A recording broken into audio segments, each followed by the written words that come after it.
Award madam को देना चाहते हैं जो स्क्रीन पे होगा। 2 मिनट का वीडियो है, प्लीज आप देखिए प्लीज।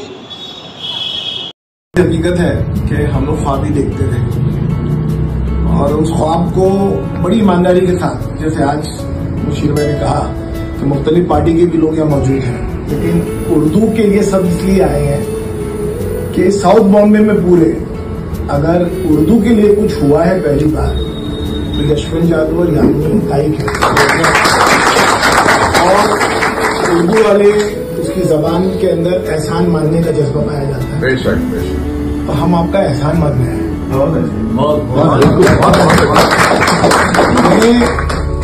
अनबिलीवेबल के बूढ़े हो गए सोचते सोचते, हम आधे बूढ़े हो गए कि कभी एक ऐसा अदारा बनेगा जो उर्दू के नाम पे होगा, उर्दू की बातें चलेंगी, मुशायरे होंगी, गजलें चलेंगी, लोग उर्दू सीखेंगे।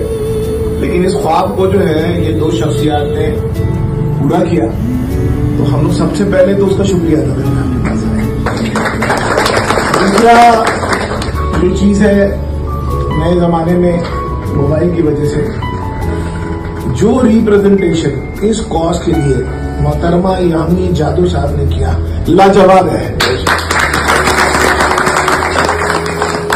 एक मास्टर ऑफ द रिंग जो है वो, जिसने सर्कस में शेरों को चलाया है, वो यशवंत जादव है। आम लोगों को नहीं चला। तो जब वो उसने अगर इस चीज के उर्दू लर्निंग सेंटर बन के रहेगा,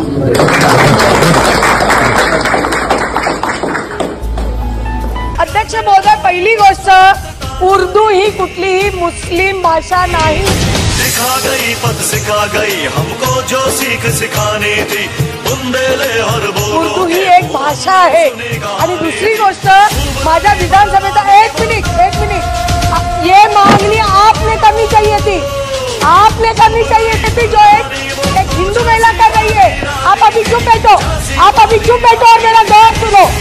बुंदेले और बोलो के मुंह हमने सुनी कहानी थी, खूब लड़ी मर्दानी वो तो,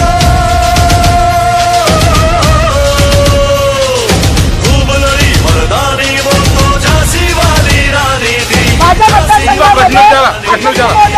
माझ्या मतदारसंघामध्ये मुस्लिम बांधव आहेत आणि मुस्लिम बांधवांच्या मागणीनुसार एक ऐतिहासिक महत्व आहे। अतिशय नामांकित शेर तिथे राहतात, जे शायर असतात ते तिथे राहतात आणि लोकांची मागणी पूर्ण करणं हे लोकप्रतिनिधीचं काम असतं। मला वाटतं या भाषेला या भारतात कोणीही विरोध करू नये असं मला वाटतं। उर्दू ही कुठलीही मुस्लिम भाषा नाही। मर्दानी वो तो झांसी वाली रानी थी, झांसी वाली रानी थी।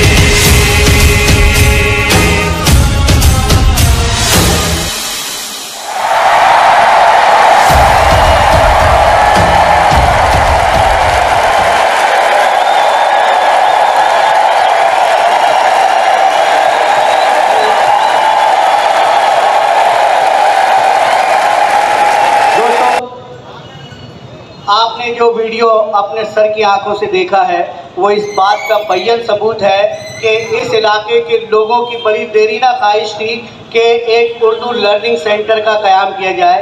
गुज़िश्ता 70 सालों से ये डिमांड, ये मांग मुसलसल जारी और सारी थी, मगर इस पर कोई अमल दरामद नहीं होता था। मोहतरम जनाब फिरोज नवाब साहब और उनके रुफ़क़ा ने इस काम का आगाज़ किया और उन्होंने अपनी मूवमेंट के ज़रिए जो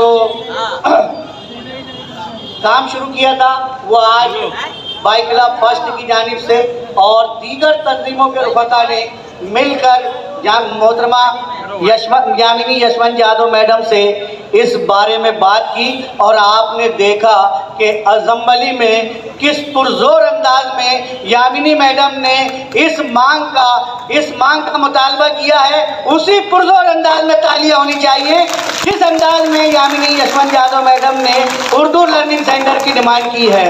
और ये हैरत अंगेज बात है कि बहुत सारे उर्दू आलू के होते हुए भी एक गैर उर्दू जिसे अपनी मोहब्बतों से नवाजते हैं और वो हमारी मोहब्बतों का जवाब मोहब्बतों से देती है, उन्होंने हमारे जज्बात का ख्याल रखा और आज 2 मंजिला उर्दू लर्निंग सेंटर ज़ेरे तामीर है और बहुत जल्द हम इलाके वालों के हाथ में वो उर्दू लर्निंग सेंटर आ जाएगा। आज हम उनकी खिदमत में ये ट्रॉफी पेश करते हुए, शॉल पेश करते हुए फख्र महसूस करते हैं, खुशी महसूस करते हैं और इस बात का इजहार करते हैं कि जिस तरह आप हमारे साथ हैं, हम आपके साथ हमेशा ताना बशाना चलते रहेंगे। तालियों की गड़गड़ाहट में इस ट्रॉफी को उनकी खिदमत पेश कीजिए।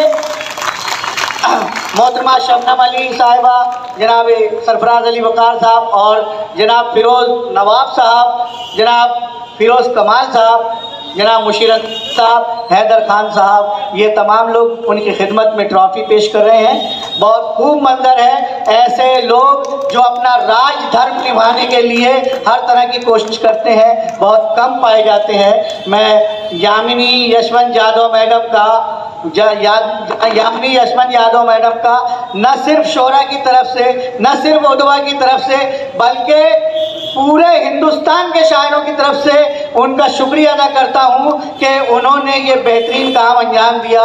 क्योंकि जब उर्दू जो उत्तर प्रदेश से निकाली गई, उत्तर भारत से निकाली गई, तो उसे पनाह इसी महाराष्ट्र ने दी है और महाराष्ट्र के चप्पे चप्पे में उर्दू का बोलबाला है। अब ये उर्दू लर्निंग सेंटर एक अजब तरह के अंदाज से उर्दू की खिदमत अंजाम देगा।